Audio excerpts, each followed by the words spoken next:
Essa noite eu estou com uma pessoa muito importante para mim, muito importante para Pernambuco, muito importante para o Brasil.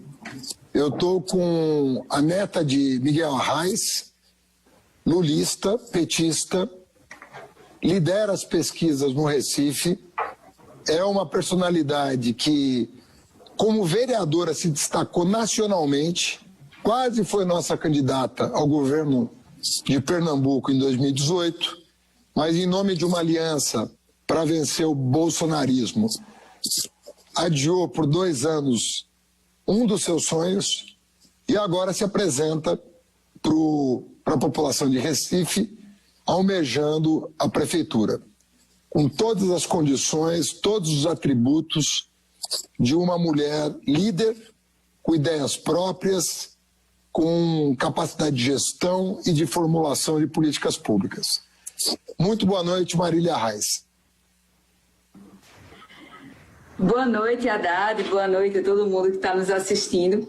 Eu sempre fico meio sem jeito toda vez que a Haddad fala assim, de mim, porque é uma pessoa que eu admiro tanto, ter uma opinião dessa sobre a luta que a gente vem travando, né, é muito significativo. Na verdade, quando a gente tem... Eu não me acostumo a gente ter sempre esse contato com os nossos líderes, é algo muito, muito estranho. Eu cresci tendo a oportunidade de ter contato com o líder, que eu me inspiro, que é Miguel Arraes, e eu sempre pensava isso. Eu era jovem, né? Na verdade, eu tive a oportunidade de conviver com ele 22 anos, mas e convivia muito com a neta mais velha dele, mas toda vez que eu estava conversando com ele, eu ficava pensando, poxa, eu tenho essa oportunidade de estar aqui convivendo e conversando com uma pessoa que me inspira tanto e que tem tanta história.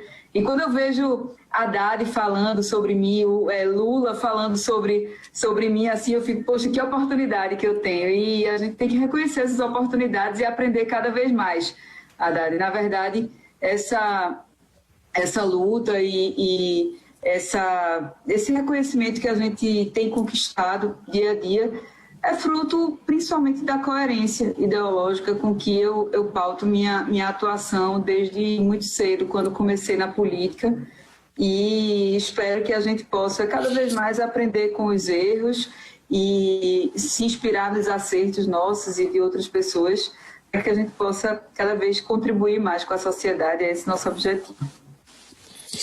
Marília, o Miguel Arraes está certamente na lista dos brasileiros mais importantes da história. Se você perguntar para qualquer historiador e falar, diga aí o nome de 10 brasileiros muito importantes, né, dos últimos 100 anos, certamente o teu avô vai figurar como um dos nomes muito importantes, porque ele, afinal de contas, o teu avô foi prefeito do Recife, depois foi governador, foi deposto pela ditadura, foi preso, depois conseguiu ali, se não me engano, foi o Sobral Pinto, o advogado do teu avô, que conseguiu um habeas corpus, para que ele pudesse deixar a cadeia. Foi orientado pelo próprio Sobral Pinto de que a vida dele em liberdade não ia durar muito sob a ditadura, razão que o levou a deixar o país e ir para a Argélia, né, que o recepcionou, e onde ele teve uma atuação política importante também, que eu não conheço em detalhe, mas ouço falar muito, de que é uma pessoa que teve uma participação, inclusive é um nome celebrado na própria Argélia. Ou seja, uma pessoa que deixou marcas em outro país, o que não é fácil deixar marcas no próprio país, ainda o homem deixou marcas em 2, não é brincadeira, né? Voltou, se elegeu governador e depois, não sei quantas vezes, deputado, morreu no mandato de deputado federal. Ou seja, é uma vida dedicada à política, à construção de um mundo melhor, planetariamente, quer dizer, uma pessoa que irradiou boas ideias, bons sentimentos em todo o mundo, né?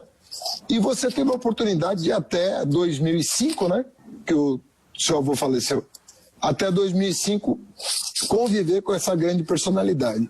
Como você mencionou ele, e coincidentemente, não tanto assim, era a minha primeira pergunta, eu queria saber o que ficou dessa tua relação com ele.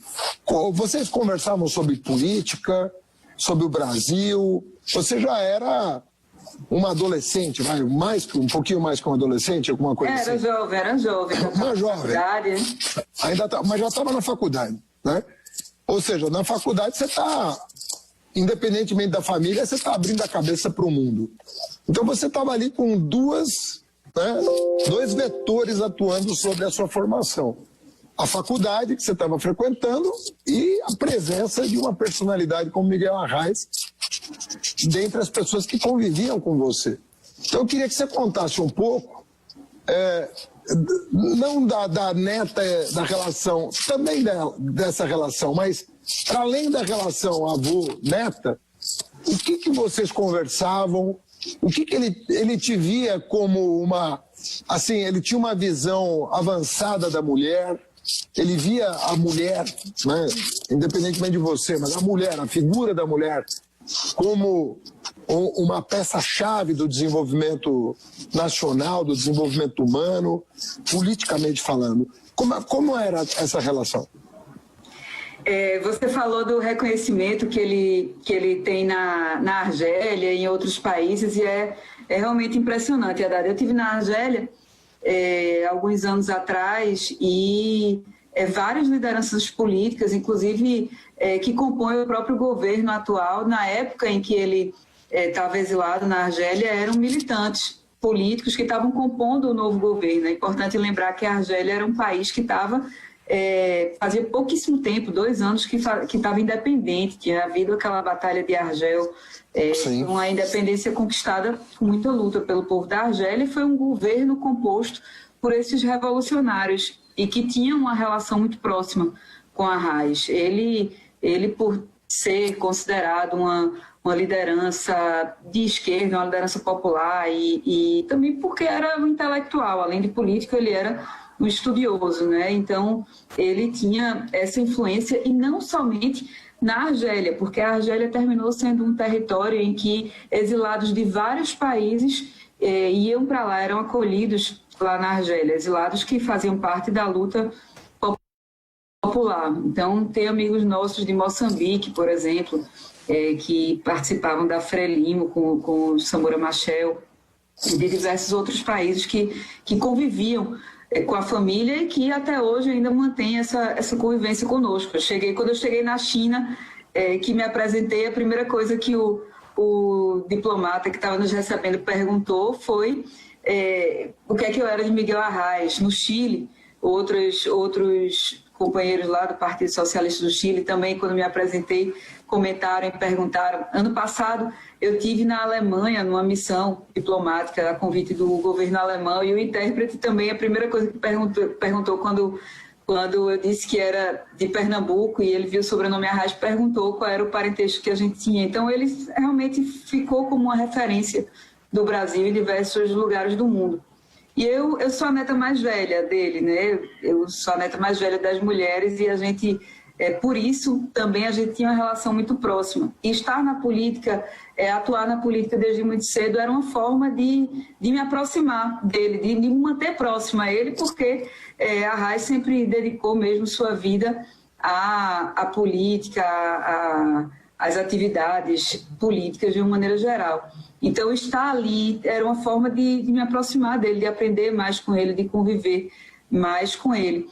E essa aproximação se deu num momento que não era fácil, não foi fácil para Arraes, que foi quando ele perdeu a última eleição que disputou para o governo do Estado, né, a 4ª eleição, em 98, e isso mostra o quanto o poder é efêmero e o poder impacta nas relações, né? Arraes, que era um homem que tinha toda essa história, que vivia cercado de pessoas por um tempo, e ficou um pouco mais sozinho, não sozinho, claro, a grandeza dele não diminuiu, mas eu vivi por algumas vezes esses altos e baixos do poder, e via uma pessoa como Arraes, uma liderança respeitada no mundo inteiro, sentindo também o impacto dessas planícies, digamos assim. Então, isso foi um fator de grande aprendizado e foi uma oportunidade a mais de me aproximar dele, de estar mais próxima ainda dele do que já era e de aprender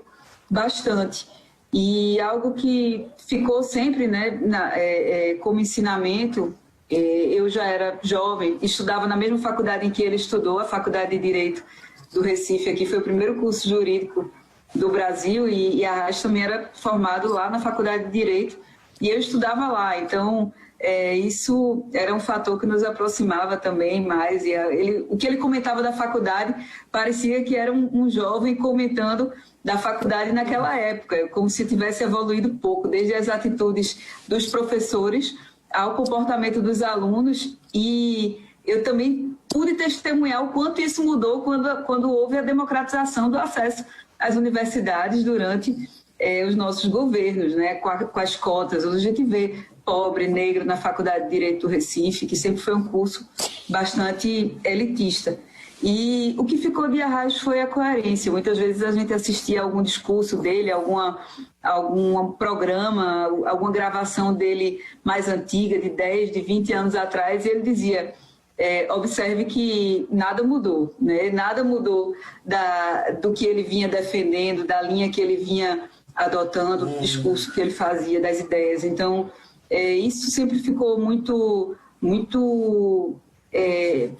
preso na minha mente, o quanto é importante a gente manter a coerência. Essa coerência que dá a respeitabilidade perante as pessoas. A gente não pode negociar o que a gente acredita, mesmo com muitas dificuldades que a gente possa enfrentar. E as escolhas que eu fiz na vida durante minha atuação política foram muito fruto desse aprendizado que eu tive com ele, tanto da coerência quanto da coragem. Não foi fácil quando eu escolhi ir para o PT, no momento mais difícil que o partido enfrentou. Na época eu era do PSB e já em 2014, desde o primeiro turno, quando o PSB começou a virar à direita, eu já rompi e apoiei o Partido dos Trabalhadores, apoiei a presidenta Dilma. Desde aquela época, desde o primeiro turno. No segundo turno, o PSB foi apoiar Aécio Neves, eu já estava apoiando o PT. E em 2016, disputei minha primeira eleição pelo PT. Muita gente dizia: ela tá louca e tal, porque o PT estava num momento muito difícil. Não, 2016 foi um ano mais difícil da história do PT.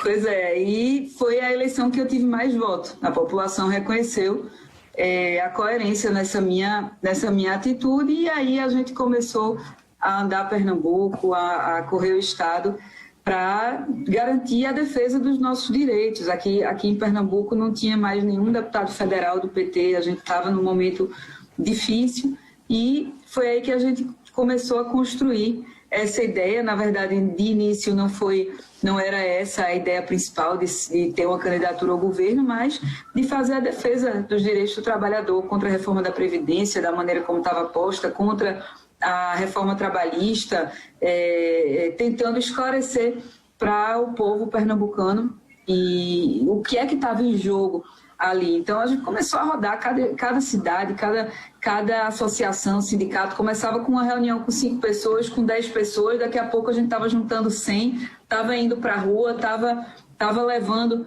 essa mensagem da gente, estava nas rádios. Inclusive nessa época eu tive com o presidente Lula e ele disse: vá para a rádio é um grande instrumento, todo dia você tem que falar numa rádio. E eu cumpri essa missão que ele deu, e a gente começou a procurar as rádios, e todo dia eu entrava numa rádio, ou por telefone, ou presencialmente. Dei mais de 2.000 entrevistas de rádio em menos de um ano, e tudo isso foi uma construção. Em menos de um ano? Que terminou nessa... Foi.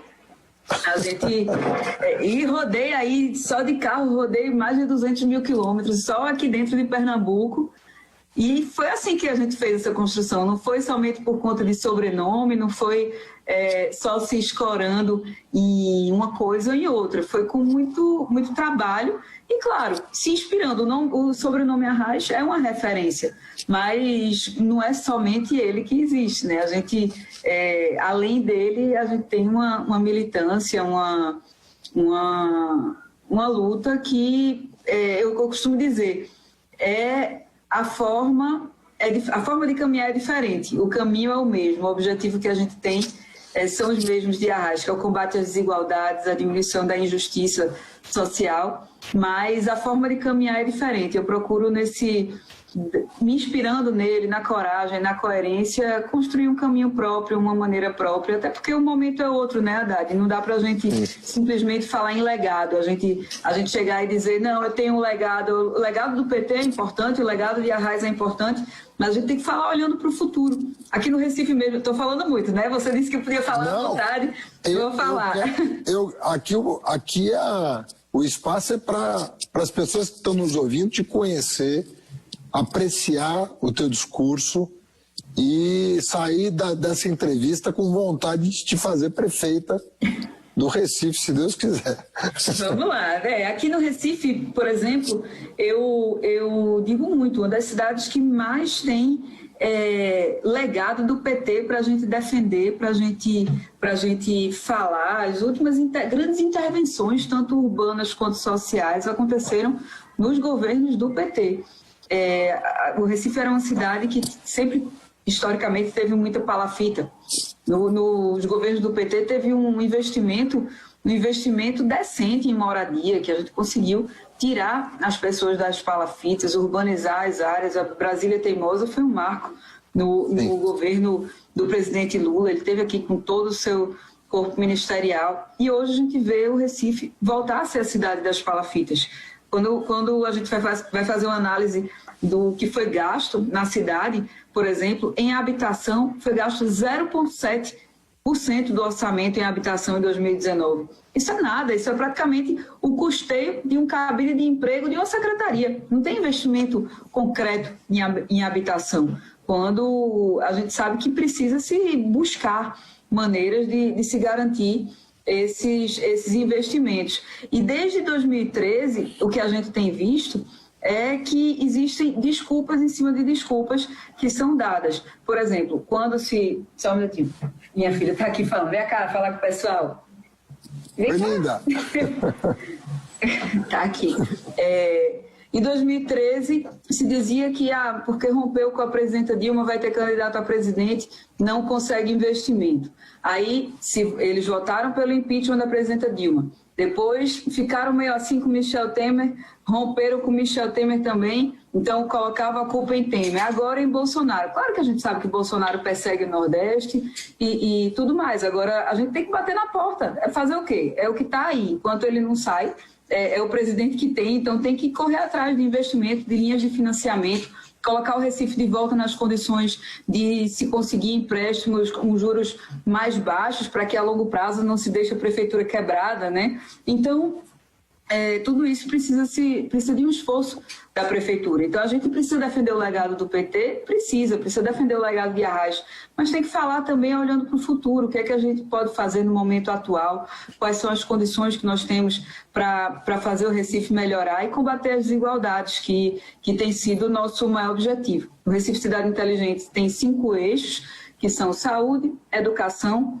mobilidade, cultura, esporte e lazer e combate às desigualdades. Mas, principalmente com a pandemia, a gente viu que a desigualdade ficou muito mais latente, muito mais evidente em todas as áreas, porque não tem mais investimento. De muito tempo para cá, não se teve investimento. E no Recife a gente precisa fazer diferente. Por exemplo, o orçamento participativo, na época em que se colocou em prática o orçamento participativo, funcionava daquela maneira. Hoje em dia, eu acredito que precisa ter uma gestão participativa, sim, é uma das nossas marcas, mas tem que ser de uma maneira diferente. A gente precisa usar a tecnologia, precisa usar de outras formas, inclusive para não reproduzir os vícios das eleições tradicionais, que a gente viu que eu ainda peguei no meu primeiro mandato de vereadora, a última legislatura do orçamento participativo, e terminava que se reproduziam os vícios das eleições normais. Isso era muito ruim, terminou que havia uma influência grande dos vereadores, de poder econômico nas votações do OP. Então, a gente tem que democratizar mais esse acesso, colocar a tecnologia para incluir socialmente, não para incrementar a exclusão social, e resolver problemas que são históricos, que entra uma gestão, sai outra gestão e não são resolvidos. Eu acho que todas as gestões têm pontos positivos e negativos. O que a gente precisa se comprometer é aprender com os erros, é consertar o que está errado, mudar o que está errado e melhorar o que está acontecendo. Então, esse é o debate que a gente tem feito aqui, Haddad, principalmente olhando para o futuro, não só olhando para trás, claro, fazendo a defesa do que deve ser definido, mas olhando para o futuro com ideias novas também. Marília, é uma coisa até triste de lembrar que na nossa campanha, você vai lembrar evidentemente do slogan, nós estamos juntos fazendo campanha em Pernambuco, você do meu lado, do lado da Ana Estela, que estava comigo, e a gente dizia, o nosso sonho é que o brasileiro, ao invés de ter uma arma em cada mão, como propõe o Bolsonaro, tenha numa mão um livro e no outro uma carteira de trabalho. E eu não sei o que pensar do que aconteceu, mas o fato é que se tem uma coisa que o Bolsonaro prejudicou, foi justamente o emprego e a educação.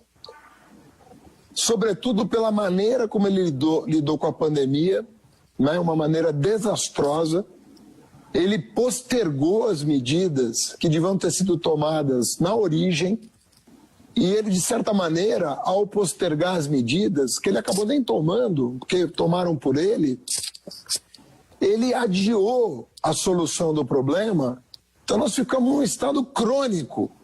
É uma coisa estranha o que aconteceu no Brasil, porque foi uma mistura de pandemia com endemia.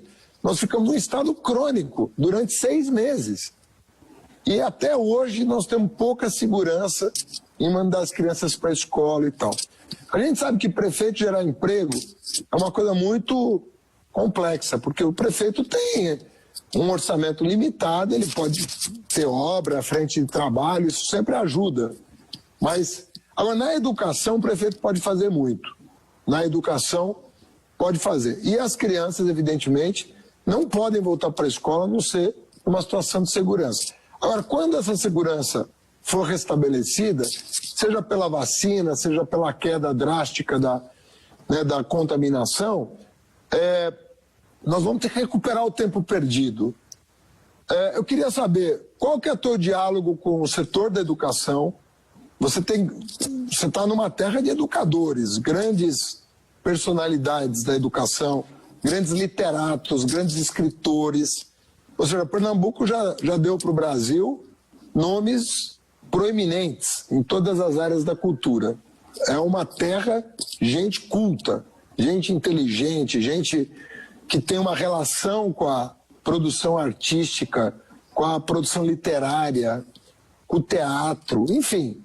É uma terra que, né, não é mole não, né?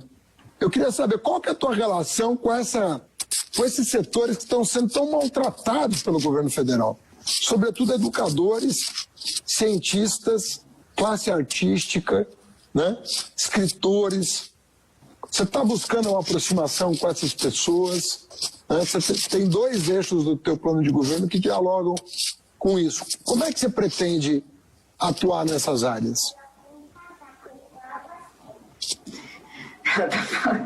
Tô vendo, filha. Vem mostrar aqui teu casaco pro pessoal. Todo mundo vai achar lindo. Vem cá. Gente do céu! Olha aqui. Como chama? É a namorada do Pato Donald? Não, é porque é de estrelinha o casaco dela. Aí... Ah, o casaco é de estrela? Ah, bom, tá fazendo propaganda. Pois é, Haddad, a gente tem conversado, sim, com vários professores, vários educadores, com a academia, vários também pesquisadores, professores da Universidade Federal aqui estão com a gente fazendo essa discussão e tem sido muito produtivo. E com a cultura também, até porque a cultura a gente tem que lançar a mão da cultura como um instrumento de propagação da cidadania, digamos assim. Uma das coisas que levou Miguel Arraes a ser chamado de comunista foi o MCP, Movimento de Cultura Popular, que ele iniciou aqui ainda no final da década de 50, começo da década de 60, que levava a arte, a cultura, a educação e a cidadania, a noção para o povo do que é o voto, do valor que o voto tinha, de política, da importância de se lutar pela igualdade social, contra a injustiça social, numa época em que não se tinha escola para as pessoas, né? Então, que o analfabetismo era muito mais alto do que hoje em dia. Então, o que a gente tem defendido é que a cultura e a educação andem juntas, que a cultura não seja resumida a festivais, que é um processo que está acontecendo não somente aqui no Recife, mas em diversos lugares, que terminam relegando as verbas e os investimentos na cultura a festivais, a carnaval, aqui no Recife, no Nordeste, de maneira geral, São João, e alguma coisa ali no final do ano, em eventos específicos, quando, na verdade, a cultura tem que fazer parte do dia a dia, da maneira de se utilizar o espaço público, da maneira de se levar educação para as pessoas e diversas outras atividades culturais que significam também a inserção no mercado de trabalho. Existe uma cadeia produtiva ligada à cultura aqui, então, no Recife, que é um celeiro cultural muito grande. Isso tem uma importância. E a gente teve alguns nomes, alguns movimentos como o Mangue Beat e outras épocas também que incentivaram vários jovens a entrarem para essa cadeia produtiva. Mas em relação à educação, uma das discussões que a gente tem feito e que sempre foi esquecida aqui na cidade, inclusive quando eu falo com alguns deputados de São Paulo, Haddad, muita gente não acredita que existe esse déficit em relação às creches. Recife é uma cidade que tem pouquíssima creche. Nós temos cerca de 90 mil crianças entre 0 e 4 anos e somente 7 mil vagas em creche. E sequer tem uma organização para a gente saber o déficit de vagas que existe. Alguns conselheiros tutelares têm uma lista de espera em creches, que são enormes.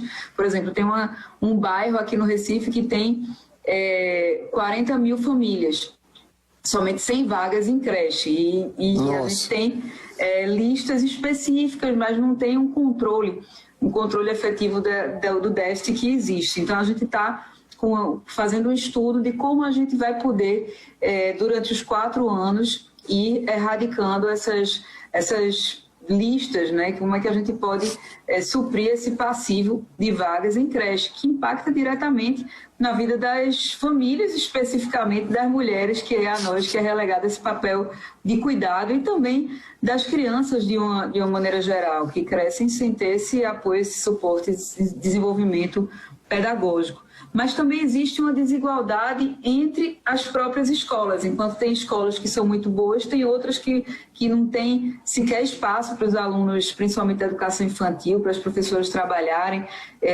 não tem uma infraestrutura mínima para os alunos estudarem. Então, a gente tem trabalhado com vistas a esse sentido, tanto do próprio plano de cargos e carreiras dos professores, que está cada vez mais esmagado. Mais da metade da rede não é concursado, é contratado por tempo determinado, ou seja, já é uma precarização da mão de obra desses profissionais, e a infraestrutura mesmo das escolas que não comporta. E a gente tem condições, o orçamento comporta uma mudança nesse sentido, é questão de priorização. Inclusive, a questão das creches, a gente precisa estudar um modelo que a curto prazo seja possível, para que a gente faça um planejamento para que nos próximos 15 anos a gente tenha modelos de creche que de fato sejam boas o suficiente, mas é preciso ter um planejamento sim, porque tem impactado na entrada de mulheres no mercado de trabalho, que já é escasso. Eu tenho conversado com especialistas também nesse sentido, para a gente ver como é que a gente vai fazer a retomada econômica de uma cidade que já não era muito gentil com investidores, com empreendedores. E todos dizem, olha, na situação que a gente está atualmente, de precarização das relações de trabalho, a gente tem que falar em gerar renda.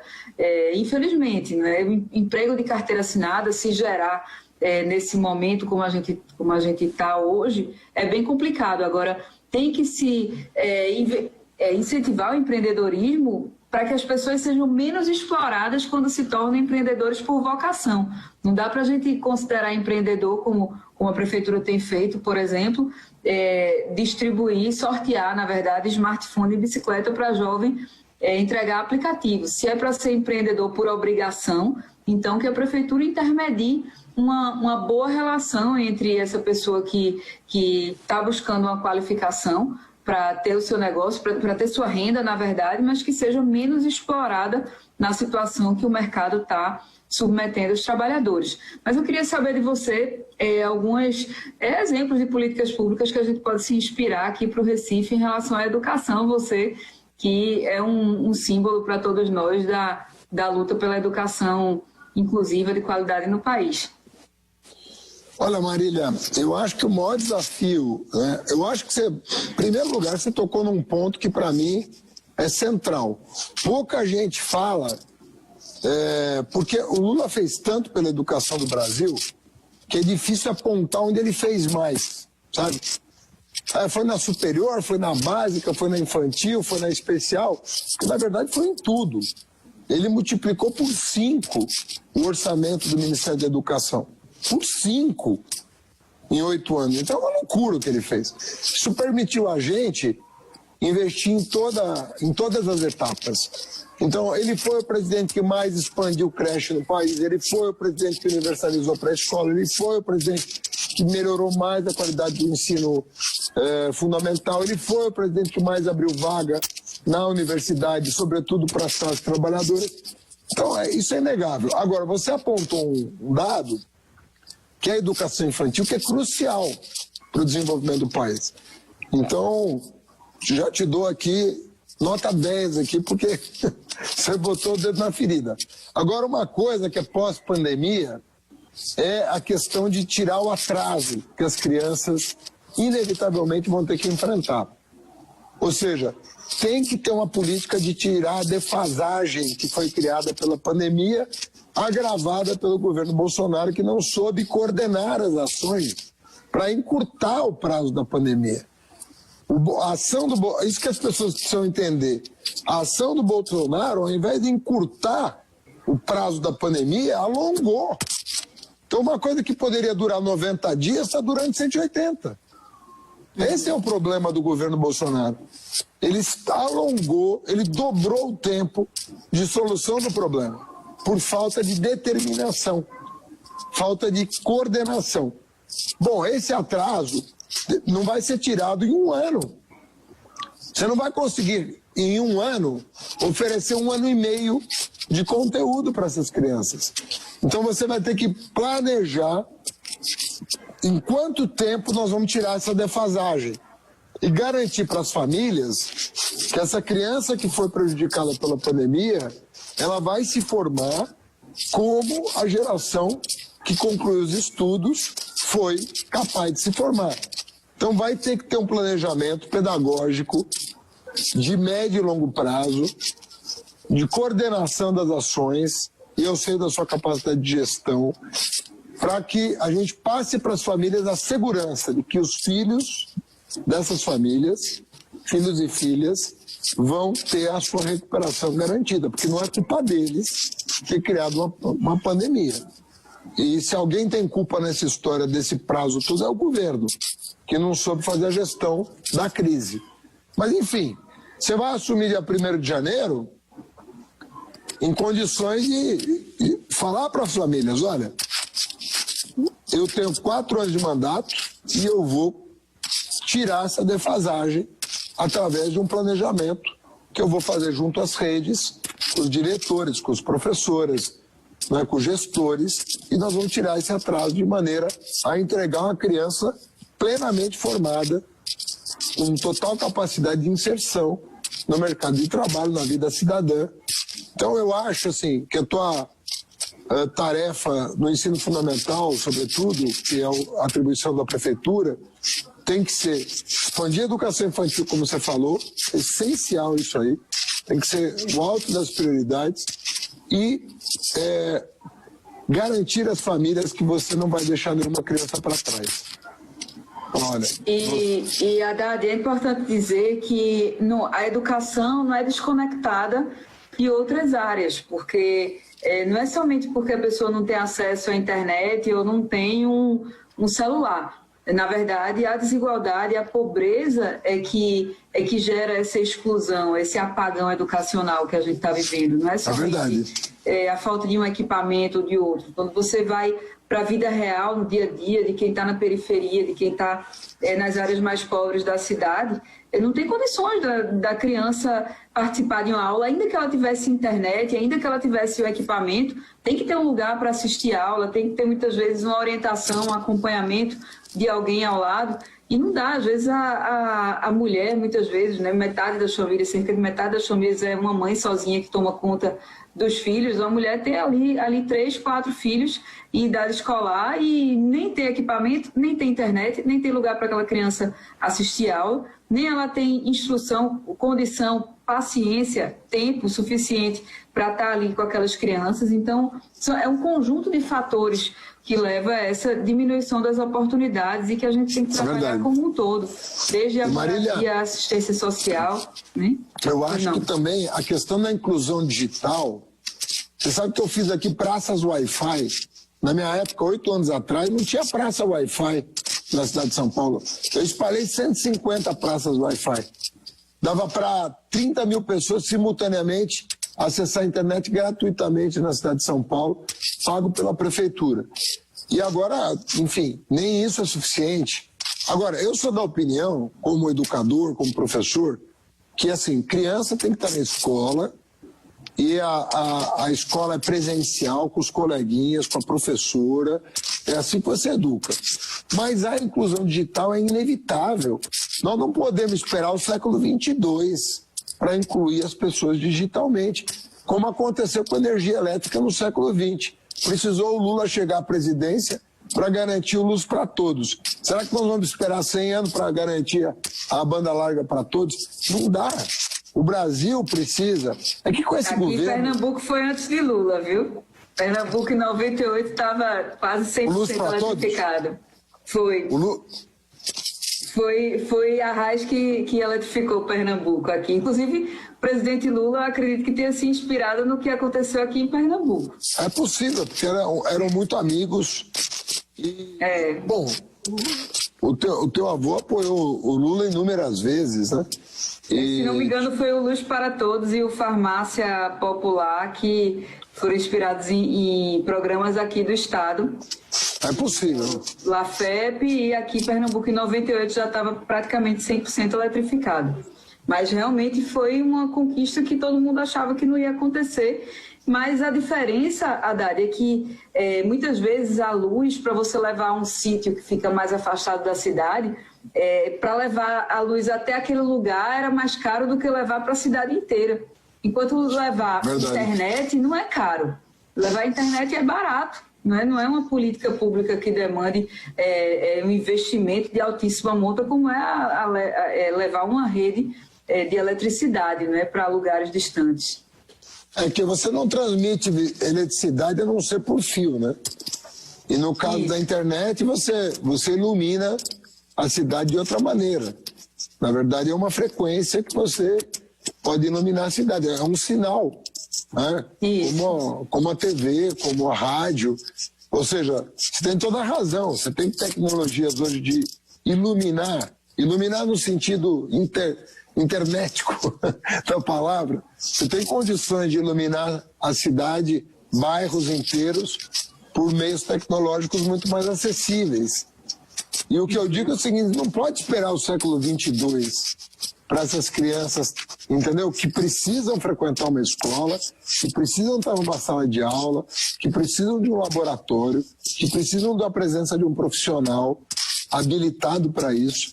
Tudo isso é verdade, mas também é verdade que você não pode privar essa criança das tecnologias modernas.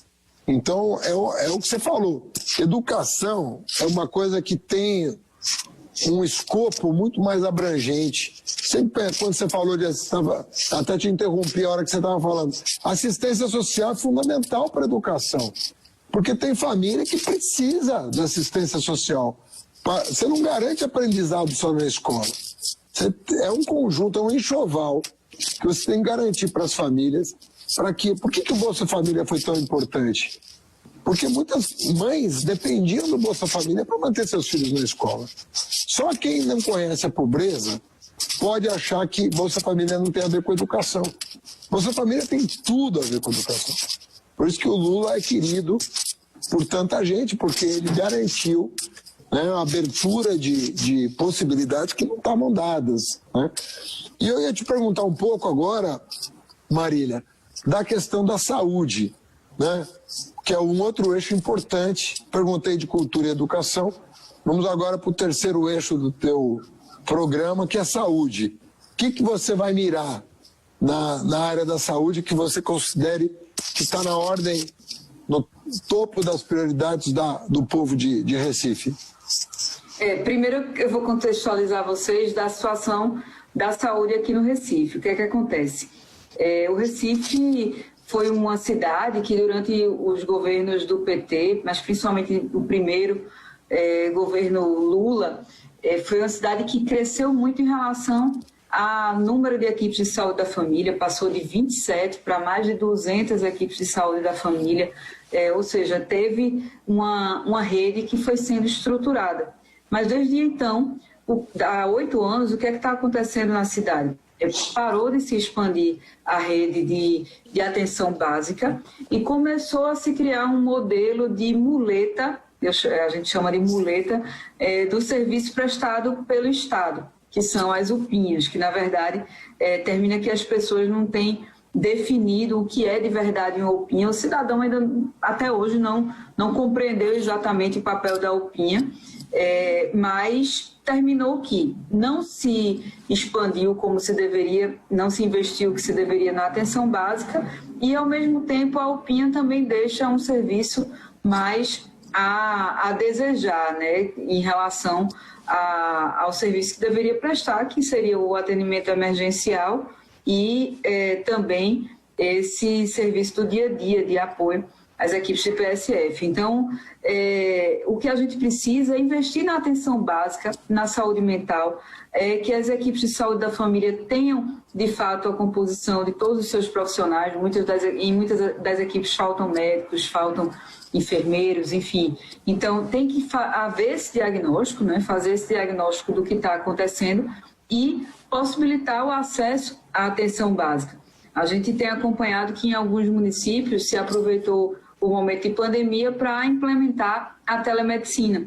Eu acho que, pelo sentimento que a gente tem do Congresso, é provável que mesmo depois da pandemia continue essa possibilidade do atendimento via telemedicina.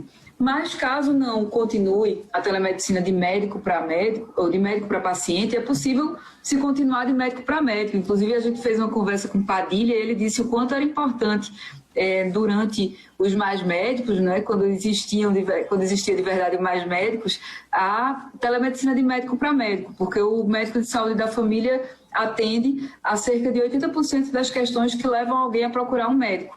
Mas, caso ele tenha esse acesso remoto da telemedicina para um outro médico especialista, pode muitas vezes evitar um encaminhamento, a necessidade de um encaminhamento para que um especialista consulte aquela pessoa. Então, em primeiro lugar, implementar um sistema de marcação de consultas, porque aqui no Recife ainda tem gente que dorme na fila para poder marcar uma consulta, tem gente que precisa comprar uma senha de alguém que dormiu na fila para poder marcar a consulta. Então, é regularizar esse sistema de marcação de consulta para que, em pleno ano 2021, não tenha gente dormindo em fila para conseguir ser atendido, e implementar essas facilidades da tecnologia para que as pessoas tenham melhor condição de acessar a uma consulta, mas de ter também um prosseguimento do atendimento. Muitas vezes as pessoas conseguem a consulta, mas não têm acesso ao exame de maneira rápida, ou então tem acesso ao exame quando consegue o resultado, não dá mais tempo, tem que fazer outro exame, não serve mais. Então, a gente está propondo a criação de 3 centros de medicina diagnóstica. É possível, o orçamento do Recife permite essa criação dos 3 centros de medicina diagnóstica para atender 3 regiões da cidade, a Zona Norte, Zona Sul e Zona Oeste e Noroeste do Recife, para que tenha mais efetividade nesses exames, principalmente os de média e alta complexidade. Essas são as principais propostas nossas em relação à saúde, porque o que a gente vê aqui, hoje o Recife tem mais de 30 mil casos confirmados, 32 mil casos confirmados de Covid, 2.400 mortes quase por conta da Covid-19 e uma situação de muita fragilidade, tanto na área da saúde quanto econômica. Eu costumo dizer o seguinte, que todo mundo sofreu, o mundo inteiro sofreu com a pandemia, sofreu a economia, sofreu a saúde, perderam-se vidas. Agora, o que a gente nota é que uma coisa é você perder para a Alemanha, né? O Brasil jogar com a Alemanha e perder é normal. O que não é normal é perder de 7-1.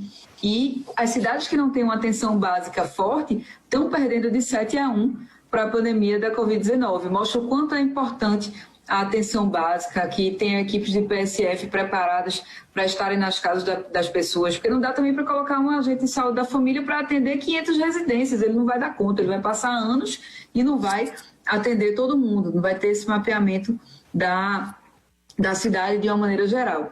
Então, a gente tem que fazer esse investimento substancial na atenção básica. E na mobilidade, Marília, para a gente concluir a pegada do teu programa de governo? O que é que a gente tem notado da mobilidade? Aqui, a gente se inspira muito no que você fez em São Paulo.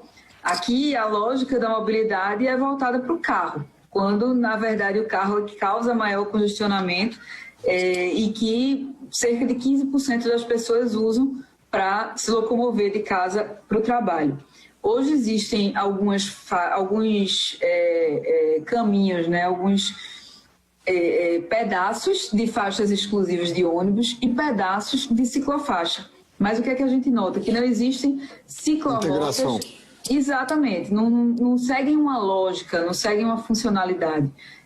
Tanto integração entre os modais, quanto de se levar as pessoas dos locais de moradia para os locais de trabalho, que isso é facilmente identificável. Então, o que a gente quer fazer é seguir uma lógica nessas ciclofaixas. Inclusive, Haddad, não sei se vocês devem ter identificado, deve ser uma situação parecida em São Paulo, mas aqui a maior parte das pessoas que usam a bicicleta, cerca de 12% das pessoas usam bicicleta e a pé para se locomoverem, a grande maioria é homem. Por quê? Porque é arriscado andar de bicicleta. Imagina uma mulher que é diarista, que precisa trabalhar para ganhar seu dinheiro, que tem aí 3 meninos para sustentar e não pode se acidentar de jeito nenhum. Ela não pode correr o risco de ficar aí parada 1 mês, 2 meses por causa de um acidente de bicicleta. Então, a mulher tem essa... a gente identifica que é essa situação dos usuários de bicicleta, né, dos ciclistas. Então, a gente oferecendo condições seguras de se deslocar de bicicleta. O Recife é uma cidade territorialmente pequena. A maior parte das pessoas percorrem uma distância de até 5 quilômetros para irem até o trabalho, que dá para fazer de bicicleta. Então, tranquilamente, com segurança. Pois é, uma cidade plana, né? Não é Olinda. Olinda é uma cidade que tem aí as ladeiras, mas o Recife é uma cidade que tem morros, mas que grande parte do seu território é plano. Então, dá para se locomover de bicicleta de uma maneira segura. E a bicicleta é o transporte do trabalhador. O transporte coletivo é um transporte caro. Enquanto não tem vacina, é o transporte mais seguro.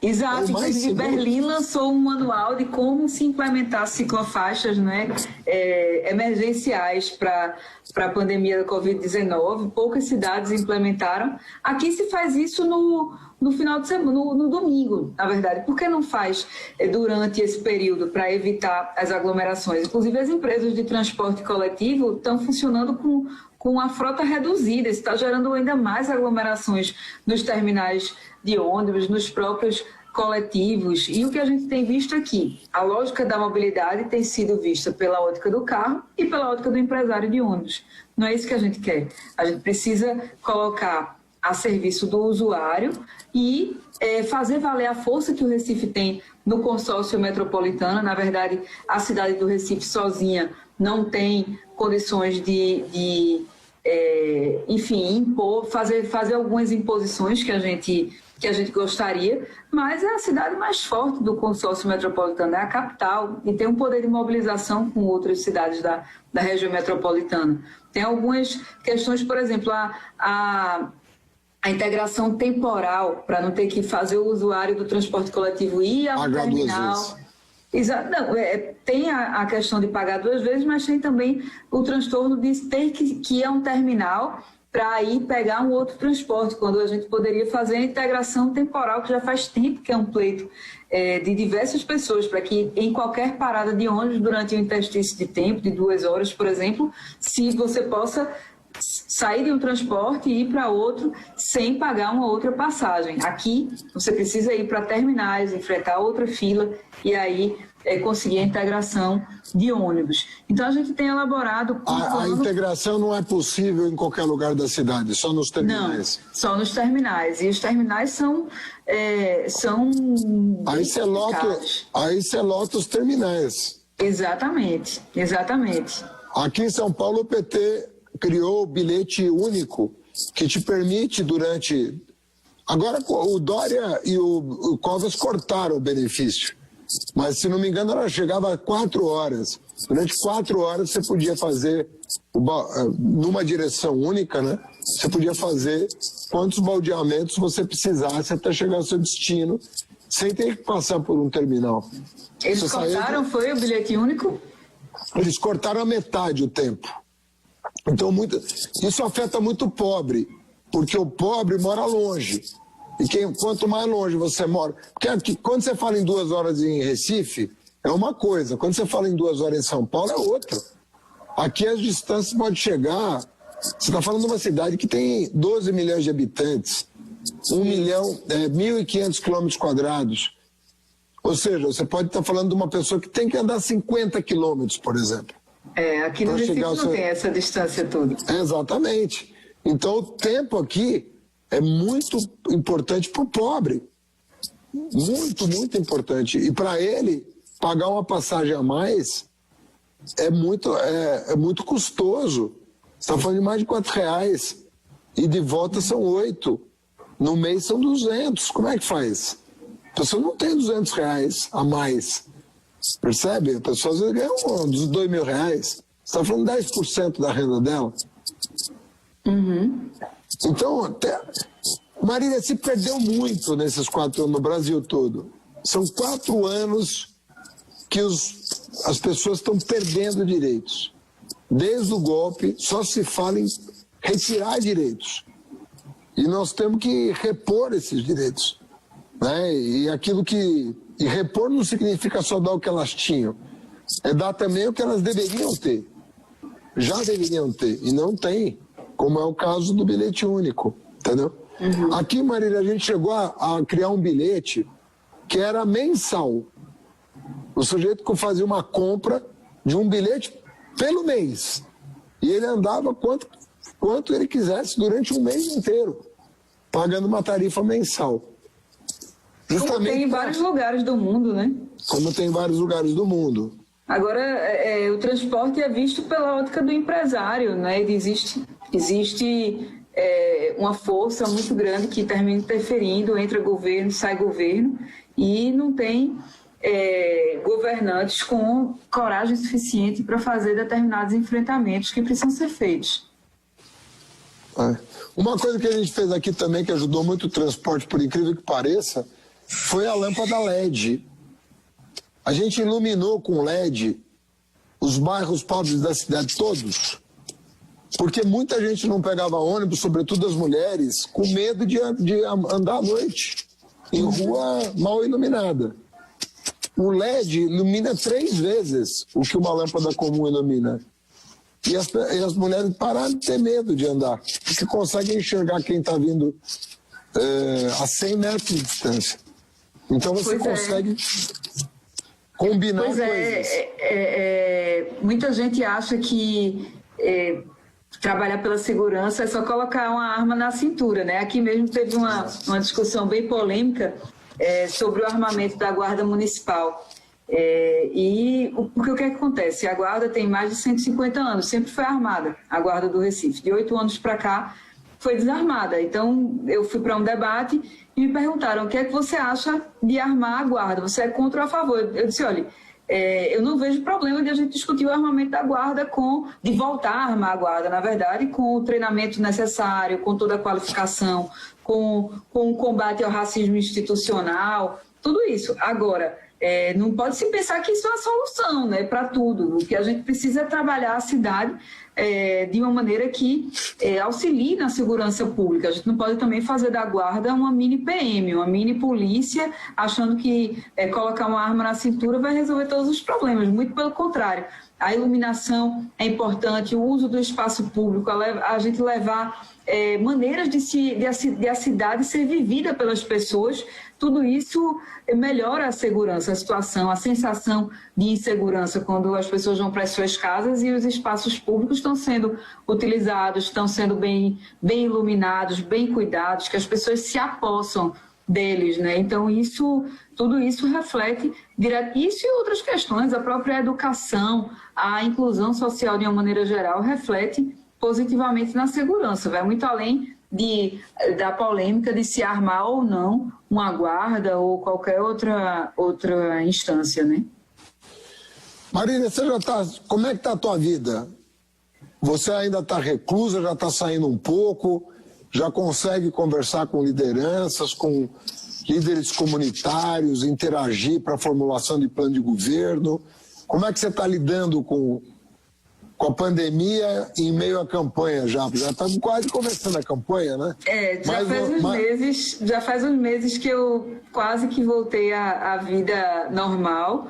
Mas, Haddad, na periferia a gente não viu uma mudança efetiva, né? Na verdade, o povo pobre, ficar em casa foi um privilégio para a classe média, para poucos, né? Nós que tivemos essa oportunidade de ficar em casa durante um período, nós somos poucos, foi um privilégio. Na verdade, o povo pobre precisou continuar saindo para trabalhar, pegando transporte lotado e está levando uma vida relativamente normal. É isso que a gente tem visto na periferia. E o pior, com muitas dificuldades, muita gente perdendo o emprego, muita gente perdeu o emprego ou está com dificuldade de ter sua renda, quem trabalhava no comércio informal, por exemplo, quem trabalhava na informalidade. As crianças, muitas mulheres precisando sair dos seus empregos, porque não tem com quem deixar as crianças nesse momento sem escola. Então, é uma situação bastante difícil. A gente tem ido, sim, à periferia, conversar com as pessoas, conversar com lideranças e com as pessoas de uma maneira geral. Eu faço política, Haddad, eu costumo dizer, sem intermediários. Muita gente precisa de um candidato, de alguém para chegar na comunidade. Eu costumo ir e conversar direto com as pessoas, passar falando com as pessoas e visitar, ver a realidade. E não tem sido fácil, eu tenho ficado muito preocupada com o que a gente tem encontrado na cidade, principalmente nessa situação mais difícil. Já faz uns meses que a gente está aqui nessa luta. Eu peguei Covid, né? Eu já peguei faz um tempinho, até fiz o teste recentemente e ainda estou com os anticorpos bem ativos. A gente não sabe também se pega de novo ou não, mas eu acho que essa... com os anticorpos, né? Teoricamente sim, né? Essa doença é tão desconhecida que a gente não sabe, mas graças a Deus eu não faço parte do grupo de risco e eu acho que nesse momento a luta para a gente conseguir iniciar esse processo de resgatar o Brasil para os brasileiros, de a gente ter municípios com lideranças comprometidas em resgatar o nosso país, né, é mais importante. Então, estou indo à luta mesmo e que a gente consiga superar esse momento difícil que o Brasil está vivendo. E como é que você está sentindo a receptividade? Bom, você já foi candidata, você sabe como é que é a temperatura na rua, né? Como é que você está sentindo a receptividade? Eu tenho visto as pesquisas por enquanto, ainda não sei se são oficiais ou não, mas eu recebo números do Recife.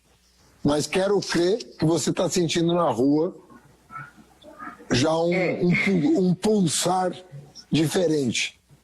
A gente tem sentido essa boa receptividade, né? Ainda bem, como eu te falei, Haddad, quando a gente tem coerência, mesmo quem discorda da gente respeita e até se dispõe a dar um voto de confiança muitas vezes. Aqui a gente tem, né, a gente tem esse público nosso de esquerda, o público lulista, né, como você falou que nós somos, mas tem aquela parte que, na verdade, não tem um lado definido, mas que termina parando para ouvir, porque a gente adquiriu essa respeitabilidade ao longo dos anos pelas atitudes que tem. Mas o que a gente tem visto é que o povo está entristecido mais do que em outros momentos, viu? As pessoas estão... Isso eu noto também aqui. Estão desanimadas, né? Essa é a quinta eleição que eu disputo. Disputei 3 de vereadora, uma de deputada federal, essa de prefeita que a gente está começando a disputar agora. E eu nunca vi as pessoas tão desesperançosas, tão entristecidas com tudo isso que está acontecendo. E eu acho que a gente tem todos nós que somos agentes políticos, a gente tem uma função importante, é levar informação para que as pessoas entendam por que isso está acontecendo. Eu acho que a gente não foi tão bolivariano quanto deveria, né? Que nos acusam de sermos bolivarianos. Acho que isso devia ter sido 10% do que nos acusam, pelo menos, para as pessoas terem consciência do que é que elas conquistaram e por que é que elas perderam tanto do que foi conquistado, para que a gente possa combater essa desesperança. A gente levar a esperança para uma população consciente é mais fácil, é menos difícil, digamos assim. Eu acho que essa é nossa responsabilidade. Não dá para brincar com a esperança das pessoas, prometer o que não dá para fazer, cometer estelionato eleitoral, como se diz. Não, a gente tem que falar e as pessoas têm que ver, têm que enxergar que é verdade o que a gente está falando. Eu estou procurando fazer dessa maneira. E mais importante do que a gente conquistar o voto é que a gente conquiste essa esperança de que com o voto dá para mudar, dá para melhorar. Marília, eu queria encerrar fazendo uma consideração e uma pergunta sobre o seu mandato de deputada federal, porque eu acho sinceramente que o PT está honrando os votos que recebeu. É uma bancada não só a maior da Câmara, mas conta com personalidades impressionantes, e você é uma delas, mas você não está só, você tem colegas de bancada extraordinários, e eu diria para você que se não fosse o trabalho da bancada do PT na Câmara Federal e no Senado, o povo estaria sofrendo ainda muito mais do que está em virtude do governo Bolsonaro. Então, eu queria te cumprimentar pelo trabalho na Câmara Federal. É um orgulho ser petista com uma bancada dessa. O trabalho que vocês estão fazendo, de segurar as pontas ali com esse desgoverno, não é brincadeira o que vocês estão trabalhando. Mas eu queria que você contasse, para concluir, essa tua experiência já de 2 anos na Câmara Federal, como é que você foi recebido em Brasília, como é que está a tua atuação junto à bancada, junto ao Congresso. Eu acho que seria legal as pessoas que te deram um crédito e te colocaram em Brasília e que estão nos ouvindo e que vão ponderar sobre o que fazer em 2020, contasse um pouco para encerrar essa tua experiência em Brasília. Pois é, Haddad, e a nossa bancada é fantástica. Eu tenho também muito orgulho de fazer parte dela. Muita gente assim que eu tenho uma admiração muito grande, Benedita mesmo, às vezes eu fico, poxa, não acredito que eu sou colega de Benedita da Silva, não, das pessoas que eu tenho mais admiração pela história de vida, pela forma como conduz a política. Eu lembro eu pequena, meu outro avô, sem ser Arraes, eu era muito próxima dele também, e ele mostrava a Benedita, comentava, olha só essa deputada, não sei o que, do Rio de Janeiro e tal, e eu vejo Benedita assim, às vezes eu digo, não acredito. Quando ela me defende, então, aí é que eu fico, poxa, não acredito nisso. Mas, enfim, tem muita gente com que eu aprendo muito todos os dias ali naquela bancada.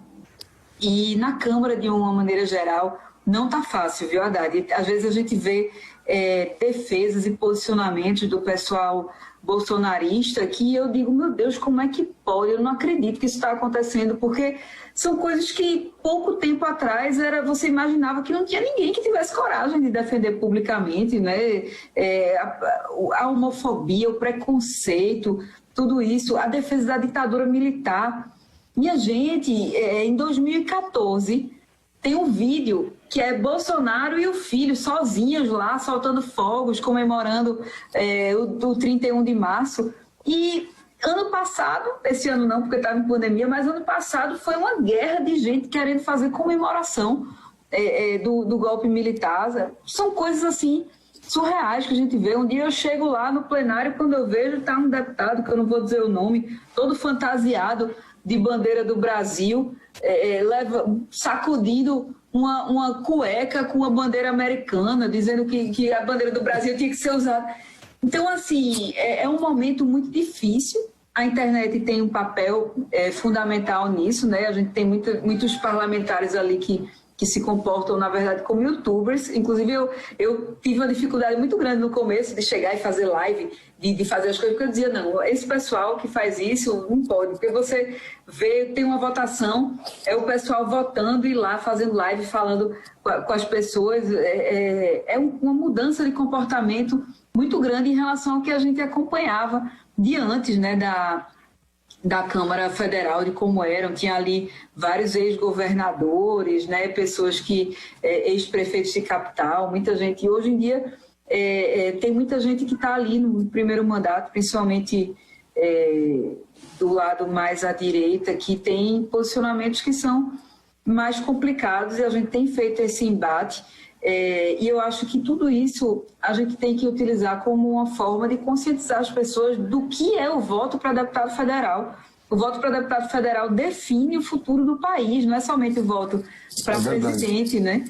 E quando você vê certas pessoas que estão ali, muitas vezes também só negociam, como foi o caso da reforma da Previdência. A reforma da Previdência, houve negociações de emendas, isso aí não é segredo para ninguém, inclusive o próprio ex-ministro da Saúde disse, não, é porque a gente vai negociar, não sei o que e tal. Teve deputado que negociou pelo voto 400, a indicação de 400 milhões, de 40 milhões, desculpe, em emendas parlamentares, quando as emendas individuais são cerca de 15 milhões para cada um. Então, é importante que a gente leve para as pessoas entenderem qual é o papel do deputado federal, qual é o papel do parlamentar. E tem sido de muito aprendizado, viu, Haddad? Sem dúvida alguma, a gente chegar na prefeitura depois desse aprendizado de ter passado pelo Congresso Nacional. E, claro, os 10 anos de vereadora, eu acho que não tem aprendizado igual, principalmente porque foi no início da minha vida pública. Então, eu iniciei a vida pública com um contato muito mais direto com as pessoas, com as comunidades, com problemas do dia a dia, né? Como você mesmo, já vi você falando uma vez que os problemas da casa para dentro são tratados pela esfera federal, a economia, o que é que você consegue levar para sua mesa, o que é que você compra para dentro da sua casa. Agora, da porta para fora, é a prefeitura, né? O município que toma conta, a calçada que não está feita, a rua, a iluminação, enfim, o agente de saúde que não vai na sua casa. Então, eu desde muito cedo tive contato com isso, foi um aprendizado enorme, mas saber como é que funciona o Congresso Nacional, como é que funciona o governo federal, quais as articulações que precisam ser feitas, que a gente não pode ser sectário, claro que a gente tem que ser implacável nas defesas do que a gente acredita, mas precisa fazer toda essa composição. Isso desde o Parlamento Municipal eu aprendi, mas lá no Congresso Nacional e as articulações com o governo federal, mesmo um governo como esse, um desgoverno como esse, a gente aprendeu bastante. Eu acho que chegar à prefeitura depois dessa experiência vai ser muito produtivo para a gente vai conseguir trabalhar mais pelo Recife. Eu conversei essa segunda-feira ao vivo aqui com a Marília Reis, que dispensa apresentações porque é uma pessoa que tem uma projeção hoje nacional.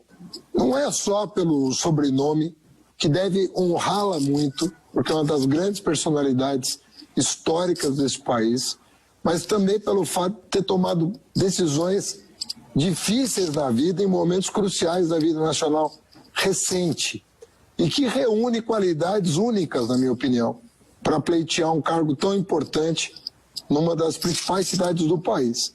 Conhece a cidade, 3 vezes vereadora, conhece Brasília, que eu diria que é fundamental a reunião dessas duas coisas. Quem quer ser prefeito tem que conhecer a cidade, mas não pode desconhecer o país. E a Marília reúne não só a genética boa, a política boa, a cultura boa, mas reúne o conhecimento necessário para apresentar um grande plano de governo. E eu que estou doido para ir para o Nordeste, quem sabe dia 1º de janeiro tem um destino. Se chegar o convite, um destino certo para poder passar o Réveillon aqui e para Foz. Então, Marília, queria te agradecer essa oportunidade de conversar com você. É sempre muito bom te encontrar virtualmente, presencialmente. Você é uma pessoa que passa uma energia maravilhosa, contagiante. E, se Deus quiser, o Brasil retoma o rumo do desenvolvimento a partir das prefeituras, rumo a 22, para um mundo melhor. Né? Vamos lutar muito para o brasileiro se reencontrar com a sua própria nação. Esse divórcio tem que acabar e a união tem que prevalecer. Suas palavras finais. É muito bom conversar com você e eu queria dizer para você e para muito jovem que está nos assistindo que a sua disputa à presidência da República foi simbólica para a gente. A virada geracional na política não é fácil e você cumpriu uma missão que mostrou o preparo que você tem, a preocupação que você tem com o nosso país, com as pessoas, o quanto você tem o respeito, a forma como você trata as pessoas e a coisa pública mostra que é possível fazer essa virada geracional com a competência que você carrega e que tantos jovens carregam, né? Eu estou aqui no caminho também, eu estou com 36 anos, mas estou aqui nessa caminhada para ajudar a fazer essa transição geracional, inclusive nas próprias disputas do nosso partido, de outros partidos também, a gente inspirar outros jovens a entrarem na política. Na nossa bancada mesmo, são pouquíssimos, se não me engano, somos 3 que temos menos que 40 anos. E abaixo de 50 anos também são poucos. Então, isso é muito simbólico ter uma pessoa como você disputando a presidência, com a competência com que você disputou, com que você discutiu o Brasil.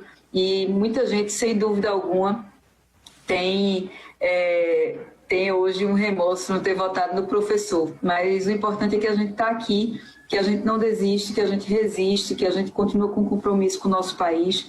Aqui no Recife a gente vai já começar a partir de 2021 a trabalhar para a retomada do Brasil, para os brasileiros, para a gente acabar com esse divórcio e voltar para o casamento, a união estável, seja lá o que for, do Brasil com o nosso país, trazer o povo de volta para a agenda da presidência da República. E os municípios vão ter um papel essencial nisso. Quando você for votar, aliás, todo mundo que está aqui nos assistindo, converse com as pessoas, a importância de se escolher um prefeito, um vereador, com os compromissos que você quer para 2022 também, que a gente possa fazer essa conexão. Nada é desconectado, o município não pode ser desconectado da União, da nossa federação. Então, gente, muito obrigada. Haddad, sempre é uma honra falar com você, aprender com você, que a gente possa mais vezes conversar. Eu quero saber mais aqui o que é que você tem para opinar com a gente no nosso programa de governo.